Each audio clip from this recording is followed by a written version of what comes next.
మానవుని హృదయ స్పందన గుండె బరువు ఎంత అంటే 300 గ్రాములు 72 సార్లు హృదయ స్పందన జరుపుతుంది. ఇక్కడ నీటి తిమింగలం ఇది అతిపెద్ద సజీవ జంతువు. దీని బరువు 1,50,000 కిలోగ్రామ్స్ ఉంటుంది. దీని గుండె బరువు 750 కిలోగ్రామ్స్. బాడీ వెయిట్ ఎంత ఎక్కువగా ఉంటే హృదయ స్పందన రేటు అనేది అంత తక్కువగా ఉంటుంది. బాడీ వెయిట్ ఎంత చిన్నగా ఉంటే వాటి గుండె కూడా అంతే చిన్నగా ఉంటుంది కాబట్టి ఎక్కువ సార్లు హృదయ స్పందన రేటు కలిగి ఉంటాయి. మరి ఇక్కడ నీటి తిమింగలం 7 సార్లు మాత్రమే హృదయ స్పందనను కలిగి ఉంటుంది. దాని గుండె బరువు 750 కిలోగ్రామ్స్ ఉంటుంది. కోయల్ టీట్ అనే పక్షి ఉంటుంది.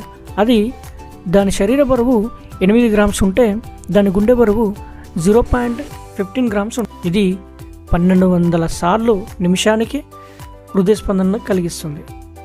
మనం చెప్పుకుంటున్న ప్రతిదీ ఎగ్జామ్ పెట్టే కాబట్టి మీ చదువుకునే ఫ్రెండ్కి షేర్ చేసి సబ్స్క్రైబ్ చేసుకొని నన్ను కూడా సపోర్ట్ చేయండి. Thank you.